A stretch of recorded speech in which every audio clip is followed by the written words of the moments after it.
Yo, good day mga boss! Isang mapagpalang araw sa unang araw ng July. Ayan na nga po mga boss, ang project po natin ngayon ay si Madam ang kanyang pagbabalik. Kasi namumroblema na siya dito sa kanyang varicose vein sa may kanyang binti. At gusto na niyang patakpan ng tattoo. Kasi nga daw naiilang na siya at gusto niya magsuot ng short, hindi lang magawa kasi nga daw yun ang unang mga napapansin. Kaya naman nagkaroon ng idea ang ating madam kasi napanood niya yung isang video natin na may tinakpan din tayo katulad ng kanyang pinoproblemang ugat-ugat sa kanyang binti. Ayan.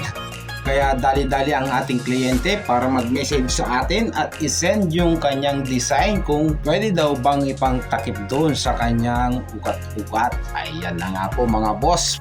Pasok naman yung design ng ating madam para ipangtakip doon sa kanyang pinoproblema. Pero may mga inayos po tayo dyan at inarrange muna natin para mahabol natin yung mga kailangan takpan.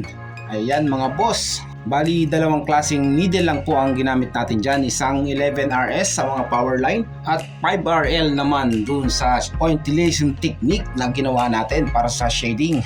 At sasamantalahin na rin po natin ulit magpasalamat doon sa mga sumuporta sa mga tattoo for a cause na ginawa natin. Maraming salamat po sa inyong lahat mga boss at madam.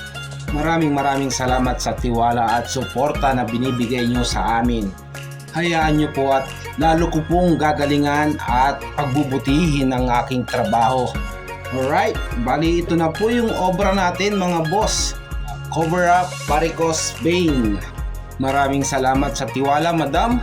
At sa mga gustong magpabook at mag-inquire, huwag po kayong mahihiyang magtanong. Mag-PM lamang po kayo. At hanggang sa muli, Creative Ink Tattoo and Body Piercing. Please like and follow for more. Salamat!